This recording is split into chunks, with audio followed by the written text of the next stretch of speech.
Good morning, everyone. I am Evie Evans, and I want to welcome you all to today's virtual presentation of Chatham County, Discovering Our Heritage Through Genealogy. This event is being hosted by the Chatham Community Library and is a part of the historical lecture series that we're sponsoring jointly with Chatham 250. Today's presenter is genealogist Jim Davis.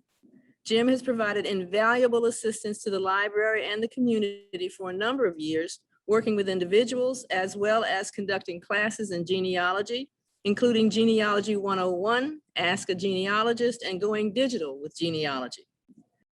So I'm going to hand it off now to Jim Davis. You're going to take it away. Yep. All righty, so this is a presentation for the Chatham 250 celebration out of the Chatham Community Library. Page down. Some of this has already been said. Please do stay on mute. It's awfully hard not to talk over each other. There's a chat window up at the top. It looks a little bit like the dialogue bubble I've shown on the screen, but I think the little dialogue director goes to the left instead of the right, as this one does.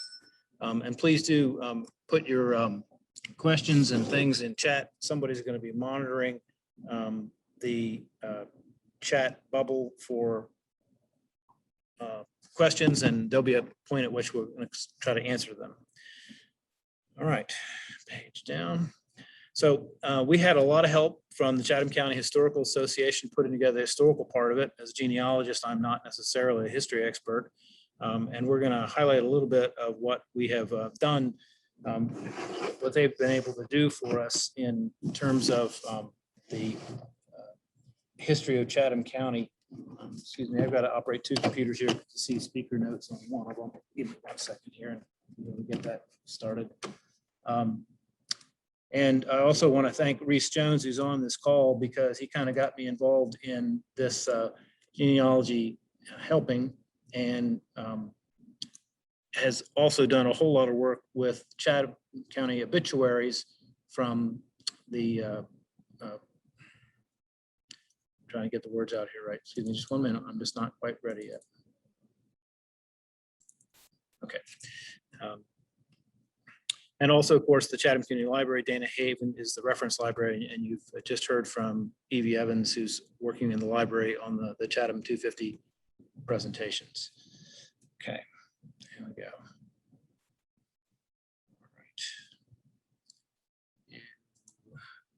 All right. Pages. Okay. All right. Okay, so we're going to tell you a little bit about the Chatham County Historical Association in the next couple of pages. You can see here the many milestones of the Chatham County Historical Association, which I'm going to refer to in this presentation as CCHA. The books generated by the CCHA are particularly noteworthy, as well as the museum that operates today in the courthouse in the Circle of Pittsburgh. We'll mention a couple of the things that they've done, the books and presentations and later slides. And suffice it to say, if county history is what you're looking for, then you definitely need to get in touch with the Chatham County Historical Association at the email pages that were on slide 3. I'll just go back up to those for just a second so that you can see, genealogy at chathamhistory.org and museum at chathamhistory.org are the email addresses you should use. The current work of the CCHA is highlighted here. And as new information is discovered about Chatham County history, they generally write up a presentation in a PDF form and link it onto their website. So please do explore the collections and resources that are available on that website, because the CCHA is a terrific resource for all of us. Now we're going to get into the history and heritage a bit about Chatham County. Mostly the first peoples to arrive in the land we now call North Carolina were undisturbed for about 500 years. Forest covered much of the area, and the people were mostly hunter and gatherers. The pre-Columbian time, what we're talking about here, is from the woodland period followed by the Mississippian period. There were many independent tribes and societies kind of loosely connected by trade routes. The societies spread eastward from the Mississippi Valley, And the late Mississippian period, which is about 1400 to 1540, is characterized by increasing warfare, political turmoil, and population movement. Villages with single platform mounds were more typical of the river valley settlements throughout the mountainous area of Southwest, North and South Carolina, and Southeastern Tennessee. And they were known as sort of the historic Cherokee homelands. In Western North Carolina, some 50 mound sites in the 11 westernmost counties have been identified since the late 20th century following increased research in this area. Early encounters of the Native Americans, the first peoples, were with Hernando de Soto during his explorations in 1539 to 1543. But that was sort of the outlier of the first event. Mostly the first peoples were dealing with all of the tribal and language groups that were moving and trading and living through the area. The point that we need to understand about the move from, let's say, Native American to European rule is it really wasn't a straight line transition. The English were in the east, the Spanish were on the interior, and there were rivalries among all the groups that we kind of mentioned. And everybody put their own peoples at the top of the priority list, and the alliances were shifting and changing all the time. The three main groups, English, Spanish, and Native American, kind of counterbalanced each other and acted against each other. There's been a lot of study of the emplacements on Roanoke Island, particularly, that inform this understanding of the relationships between the three groups. In terms of what Europeans came first to Carolina, it was the Juan Pardo expedition. They were there looking for an overland route to find the Mexican salt mines, and they built a base near what is now Morganton in about 1567. There's archaeological evidence of the fort and also of the Native American culture that was there at the time. The soldiers were at the fort for about 18 months, 1567 to 1568, before the natives killed them and destroyed that fort and the others that were in the area. There is ongoing archaeology work in that area, and they have found 16th century Spanish artifacts. And so that really is the first European colonization in the interior of what became the United States. Further, in about 1584, Queen Elizabeth was looking for land and expansion in the Americas. And so there were several voyages, including this one that I'm highlighting with Philip Amatus and Arthur Barlow. They explored the Outer Banks, and they decided that Roanoke Island was going to be the first English settlement there. When they did get there, they were met at Pamlico Sound by that Socotan tribe that I showed on an earlier slide. And this is kind of the English incursion into North Carolina in about 1584. And you'll see that it's some years after the Spanish were in the interior. Other dates of note are 1585, where the Roanoke Island colonies founded under Sir Walter Raleigh. The colony was abandoned in 1587, and all of you who have spent any time in North Carolina know about the Lost Colony. And then from 1600 to 1699, there were many expeditions and settlements by a lot of explorers and settlers, people looking for land and gold and opportunity. The counties in North Carolina came in from east to west, and this shows a little bit of how the county development progressed. This map dates to about 1750. And again, I thank the CCHA for this. The blue box that's in the center is the approximate location of what became Chatham. And we're really in 1750 just starting to see the European settlers come in from the east via the rivers and starting to establish. The Spanish are gone in the west at this point, of course. The people that came later were, as usual, people that were disenchanted with social strictures from wherever they came from. So, for example, many of the societies, like those in Rhode Island, came over here for religious freedom or for social freedom, and then set up strictures of their own so that that society would be just the way they wanted to. And if you weren't happy with it, then you moved on. And so we have these groups that are mentioned in the center there that are moving on. They're farmers, they're merchants, but they're not happy with the established order and wherever they came from. And of course, there were enslaved people. Some of them were here as early as 1526. Some were brought in later. And enslaved peoples include not only those brought in on the Atlantic slave trade, but also natives and peoples from the Caribbean. And then there's an era of the Lord's proprietor, which I am not going to go into here just because it is complex. It basically is 8 people who got a grant from I believe the king at the time to make money on the Carolinas. And I've given you a link to what I think is a very excellent history of the Lord's proprietor. But it's basically the same story that we see again and again. People are coming over from Europe looking for opportunity, looking for a society they can construct and control, and they're pushing the Native Americans out as they come in. After 1750, you really start to see mostly the kind of people that show up in an area like this: land squatters, farmers, speculators, people looking for a different way of home, lots of enslaved people, free people of color. But it really is, according to the CCHA's book, we're really in the back country in that time frame after 1750, and it isn't until later that you start to see what you might think of as towns and actual, government and infrastructure and all that. The county itself was established in 1771 by the Colonial Assembly down at New Bern. Pittsburgh became a town in 1785, was chartered in 1787. Siler City, just a little bit farther west, was settled in about the same time as Pittsburgh, but it wasn't chartered until 1887.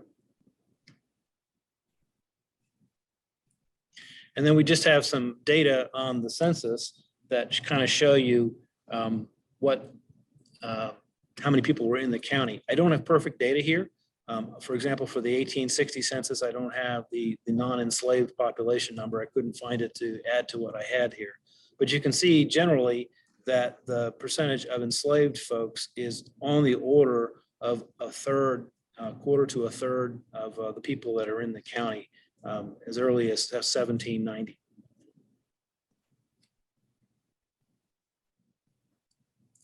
All right, so that's kind of a real rough brush through the history of Chatham County. So just kind of keep in mind that, prior to the Spanish in the 1500s and the English down on the coast in the 1500s, it was all, Native Americans in very heavily forested, eastern woodland area. And then after that time frame, from the 1500s onward, you start to see the incursions of the Europeans into Chatham County and the establishment of the society that we kind of know now.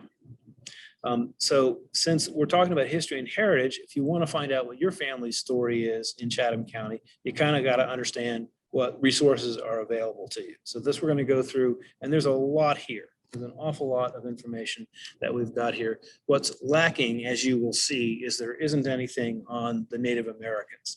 That's a study that I've never done before. There is a lot of information out available on Native American genealogy, but I don't know much about it. And so I'll probably have to go learn about it if I'm ever going to do a presentation on it. The best place to start, though, is on the familysearch.org website in the research wiki and look at their page that's for Native American genealogy.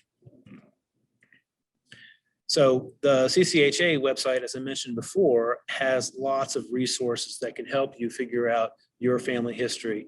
A store ledger, for example, because if you were, buying things from the store owner, that'll place your family's name in the county during the time. Deed abstracts, as well as, of course, the land records, and I'll mention how you can find land records earlier. Cemetery censuses, which basically go around and say, okay, what's written on the headstones in the census? And sometimes you find that there's information there not available elsewhere. the CCHA has made a strong effort to digitize African-American funeral programs. I helped a man earlier this year or last year, because you can find these things now on online. The link shows you, oh, I have a yearbook link there, forgive me. But there's a PDF on the CCHA website that speaks to African-American funeral programs, and they are a great source of information. I'll have to correct that link. There are a few books about Chatham County. The ones that I've got listed here are quite interesting. I've got a copy of the Architectural Heritage book myself at home that I bought when we moved here. I would recommend that you go through and look at each of these to see what you can find about Chatham County from them. These other two are also available, Marriages of Chatham County and Court Minutes, but they're a little bit harder to get into. And so your best bet, if you want to have a search done in these two, is to send a request to the CCHA. They've got copies of them and they can perhaps look through them for you. I mentioned just a moment before the Family Search Research Wiki. What you do is you go to that page, you put any term you want into the search box, and what is available will come up. And it's an incredibly comprehensive list of information. So again, if you're looking for Native American genealogy sources, go to this Family Search Wiki page and put in Native American genealogy, and you'll get an entire page and charts and what's available and links to the Bureau of Indian Affairs and a lot of other things. I found the Chatham County list, and what's interesting about the Chatham County list is they do have Bible transcriptions. Those are mostly just text. You click on the Bible and it brings up what's printed into the Bible. Someone has just sort of typed it in, transcribed what's there. But that's a really, really useful resource. The Chatham Community Library has surname books, clippings, and a whole lot of information about families that is not available online and not digitized. So you'll want to come in and go to the local history and genealogy section of the library and see what's there. There is a listing that's kept up to date by the CCHA of what's in those collections, and I can recommend that you go to that PDF that I've listed there to find out if something's available. And if you're not sure whether what you want is available, then call into the library and they'll tell you what they can tell you about the availability. Newspapers are a fantastic resource for family history researchers. Chatham's papers don't go back particularly far, but there are a bunch of them that are digitized and others that are available on microfilm in the library. The Chatham County Community Collection of newspapers is not comprehensive, and although some are available through newspapers.com, you won't find everything online. So you're gonna, what I do when I do newspapers is I put a name in and I search, and then I might narrow down the search once I see how many hits I get. But when you're looking for newspapers through the online sources, start with a broad search first and then narrow down to what's available. I mentioned that some are available on microfilm. These are the three that are at the Chatham Community Library: the Citizen, the Herald, and the Observer. And then there are some others that are available through the library. And again, CCHA has put together a PDF that describes what's available, and I recommend that you go through that. Court records are very useful things. Divorce records are available from 1913, probate from 1771, but sometimes getting at them may be a little difficult. If they're not in the Chatham courthouse, then you're going to have to apply to the administrative office of the court in Raleigh, and I think I've got a link here a little bit later for that. And then some of the minutes from 1839 to 1866 are available on the CCHA website. They've recently been transcribed and put up there. So you'll find in court records a whole lot of things like Joe borrowed from Sam $5 and later this debt was satisfied and so the lien was released. And I found my own family in northwestern Pennsylvania seemed to be borrowing money all the time, and their name showed up in these records because they had established a lien. The minute document recently digitized. I think that's the link there. But again, and you use this the same way you would use the store ledger. If someone shows up in the minute docket, then you know they were in the area at the time, and that may give you clues on how to pursue the genealogy aspects of it. I mentioned the NC Administrative Office of the Courts. The thing that you want to do first is find out what's available. Not everything's available through the NC Administrative Office of the Courts, but you certainly can find out what's there by going to that page and looking at the available records. Birth, marriage, death, and divorce certificates aren't coming from the courts, they're coming from the county register of deeds, as are land records and other real estate records.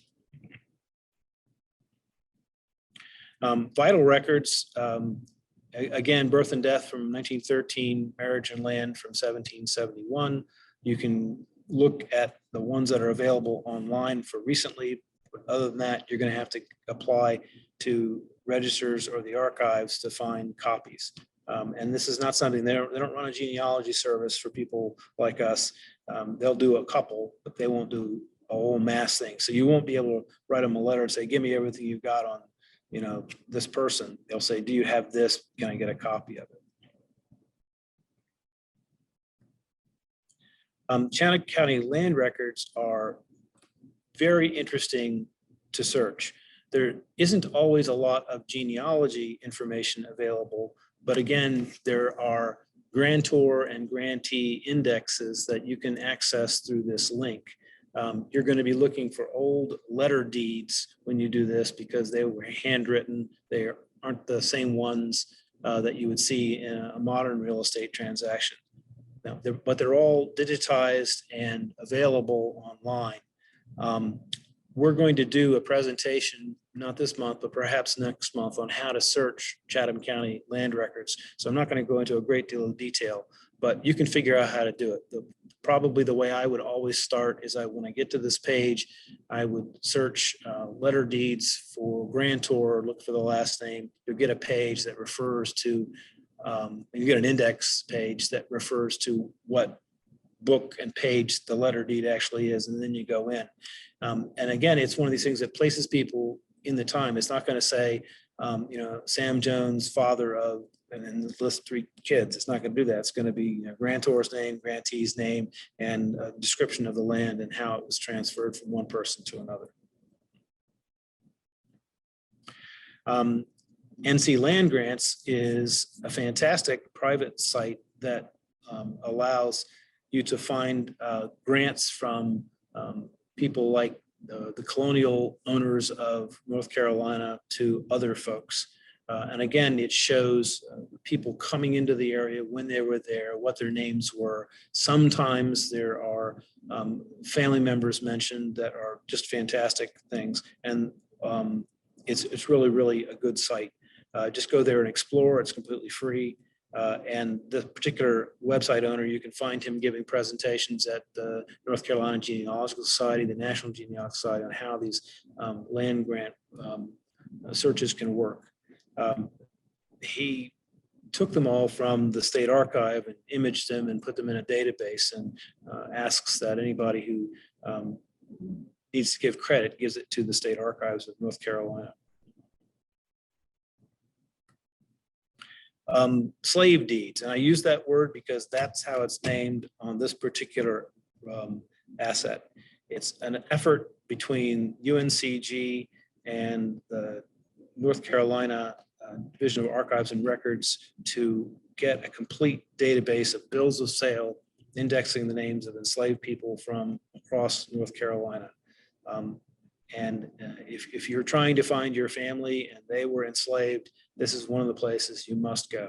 It's not complete. They're continuing to build and add, so you may need to go back several times to see if a new record has been added that would be useful to you. Manumission records, freeing slaves.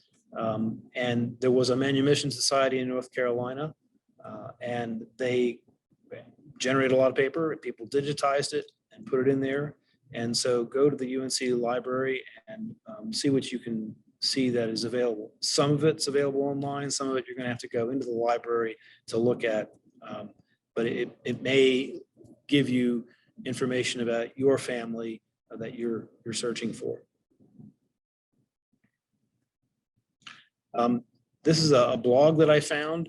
The blog site is interlocked and sometimes confusing, but the blogger has transcribed many records from the NC archives, and I encourage you to have a look at what's there. Tribal Pages is one of the places where there's a database of names for people that have shown up in her work, and so on and so forth. Look through this because it's not organized the same way many genealogy sites are, with a single index and a single entry point. You're going to have to just go to each of the pages and see what you can find. The Freedmen's Bureau, established to supervise the transition of enslaved people to freedom. They also work with impoverished whites. There's a full description at the top link, and there are indexes and articles down at the bottom link for North Carolina. You can see the kinds of records that are there: indentures, indenture bonds, labor contracts, reports of outrages. You can guess what those are, and arrests, and some marriage records. It's I don't think that the big genealogy sites like Family Search and Ancestry link to this information. So it's going to be something that you look at in addition to whatever else is available. Indentures, I mentioned, there's 3 or 4 places where you can look for early people who came to the United States as indentured servants.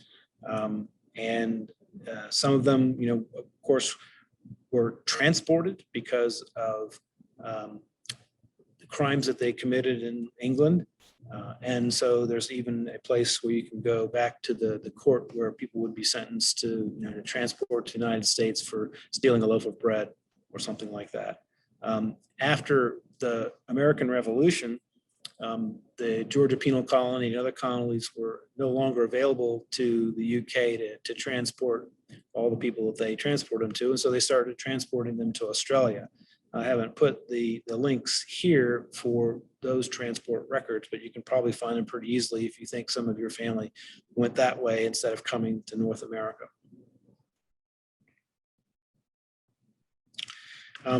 NC State Archives have got a lot of the information that local people have sent them over the years. Storage capacity, of course, in local communities is limited, or they don't want to be bothered with it or something. So they send it to the archives and they work on it. They will look for particular records there, such as the kind of questions that are down there, but they will not do mass genealogy research. You can go to the archives physically and look through the records yourself, and that may be useful to you if you've got access to come in here. If you're, living in California, it's going to be difficult just to make a trip down to Raleigh, but you can ask them for specific record sets down there. And you want to go to the page that's linked at the top of this one to understand exactly how that works and what costs might there be. And NC Digital Archives, I'm still working my way through this. It's an amazing, the things that are in there. There are photos and just materials on government and all sorts of genealogy stuff. And you just start out with a really, really broad search, and it searches across all the collections and gives you whatever you might find. Then you've got to sort through the hits that it comes up and find the one that you want, maybe by narrowing it to a particular collection where information is available. There's 3,000 North Carolina maps held at UNC that are digitized. I was having a real interesting look at one of them from the 1930s, and I was looking at Route 87 that now is a sort of a major truck highway. It wasn't even paved in 1930. I guess it didn't come up until maybe the 50s when they started paving things. Yearbooks, images, memorabilia, again at Digital NC. And then there's a photo collection that is online at Flickr. There's a whole lot of military personal collections. Like you might have 17 photos by a fellow named Tom of his time in World War II. So you have to sort of browse through that collection to find out what's available to you, but you might be able to find something about your family there. I don't know if there has been a handout given to people.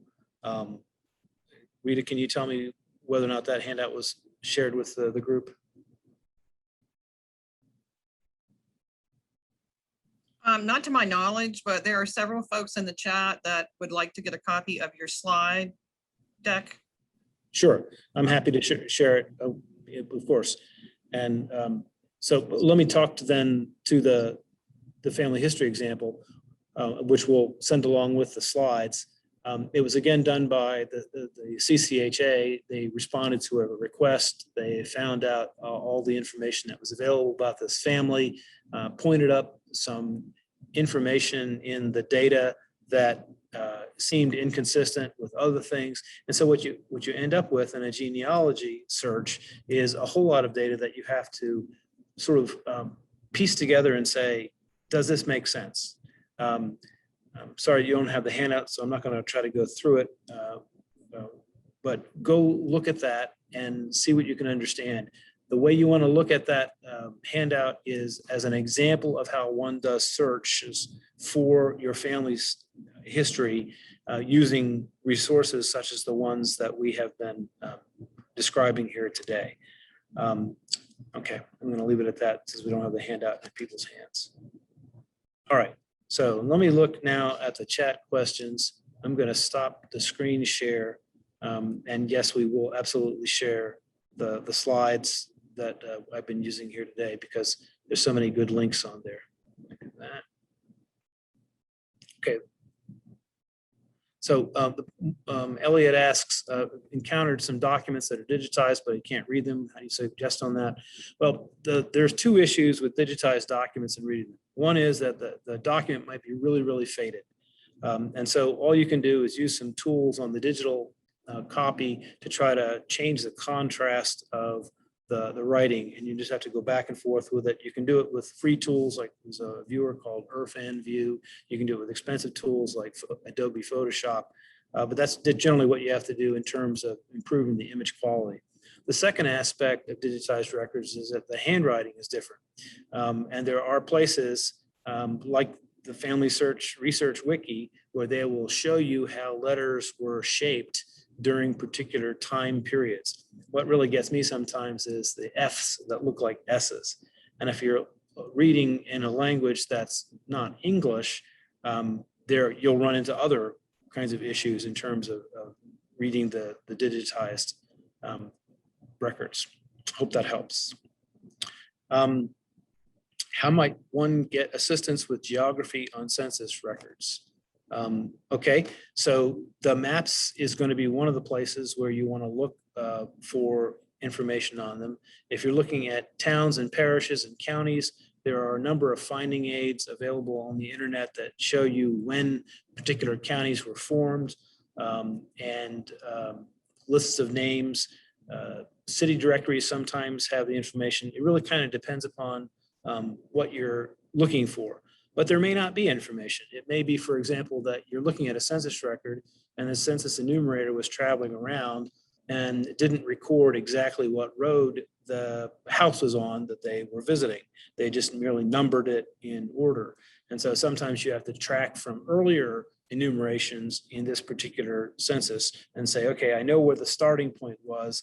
And if I assume he went east, west, north, south, whatever direction you want to assume, then you might be able to count the number of houses. But it helps to have a map of the area at the time that the record was taken and to go back and forth between the census record and the map to try to figure out the actual location that was being enumerated. Okay, so Rita's answered the question about how you're going to get the slides and the handout. Are there any other questions?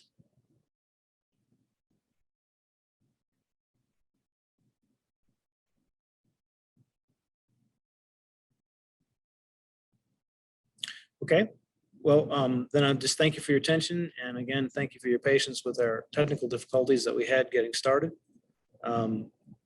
Books or recommendations for beginners? Yes. The very best thing I can recommend to you right now is Google the Family History Guide to Genealogy. I think it's fhguide.org or .com. And there is another aspect of Family Search, and it's free, and it will give you videos and step-by-step points on how to do family history research in the thing. Let me see if I can find the thing, and I'll put the link in chat if I can.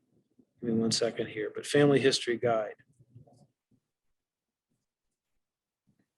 And Jim, there's another question in the chat from Elliot. Okay. My experience doing this research in Chatham County in relation to the history of enslaved people. I haven't done a tremendous amount. I've had a couple of people that were looking for it, and I've directed them to the resources that are available and tried to show them how to do it. That's really what I do when I do genealogy assistance, is show people how to do it. And so you just have to start from what you know. If you ever watched Henry Louis Gates' Finding Your Roots, they always start from what they know and they work back as far as they can. But I will tell you that for every person, the paper trail runs out at some point. And you're not able to go beyond certain things, and you just have to make guesses. Probably if you're trying to figure out how to do the history of enslaved people, go find that show and find some episode where they are doing the history of someone who has enslaved ancestors, and you'll see how they approach it. That's a good way to learn how to do it. It's real easy. It's entertaining on top of it. But I don't have a terrific amount of experience doing it myself.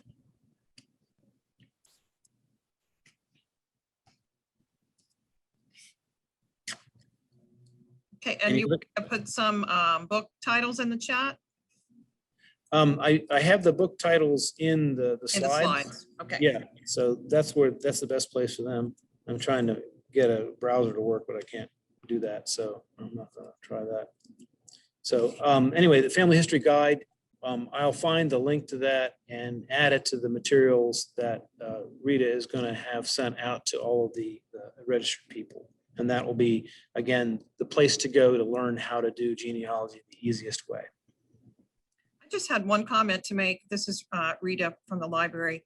I'm not sure if any of you are aware of the Museum of Early Southern Decorative Arts in Winston-Salem. It's on the campus of Old Salem. They have an online research database of newspaper articles and other kinds of handwritten notes that have been digitized. There's a craftsman's database that you can search by name, and you can actually even search the word slave, and you'll find, you can potentially find information there as well.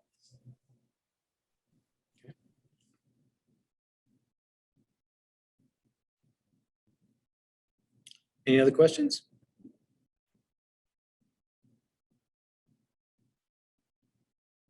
Okay, well, one of the things you'll see on the last page of the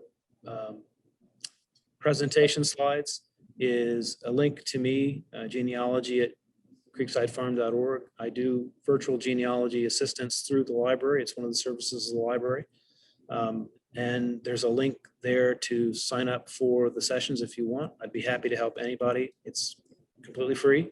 And I know that what this presentation was a 100-mile-an-hour race through all these resources that are available to you with a little bit of history on the front end.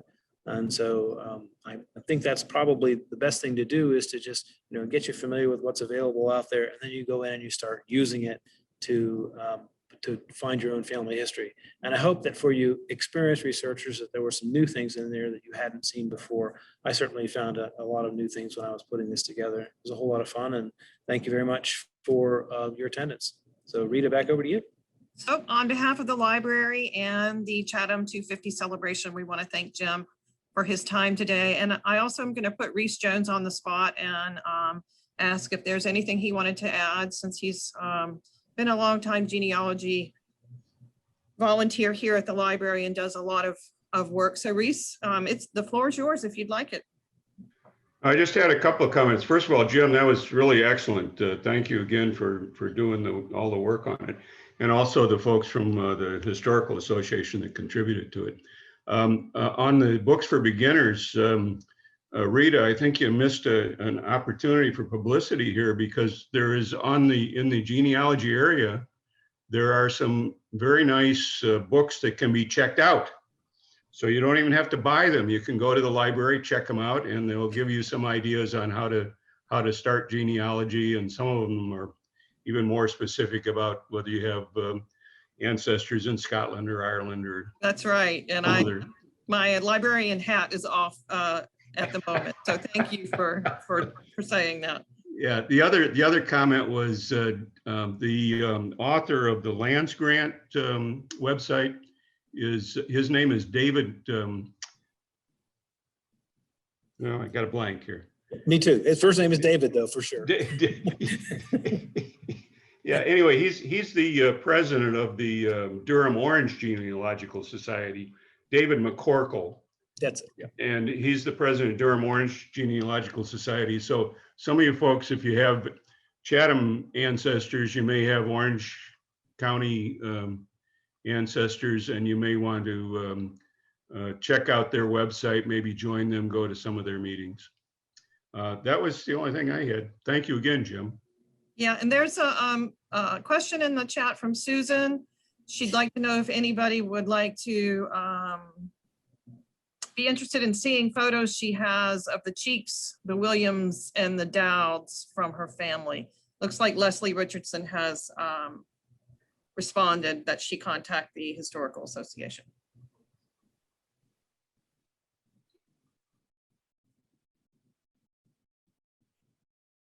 Okay, well, if there's no other questions or comments for either Reese or Jim, again, thank you everyone for coming today, and for Jim, your time and the effort you put into it. I will send out the handout and slide deck when Jim gets it to me, to everyone that was registered. And again, this recording will be posted on our YouTube channel. So thanks again, and enjoy the rest of your day. Great day, folks.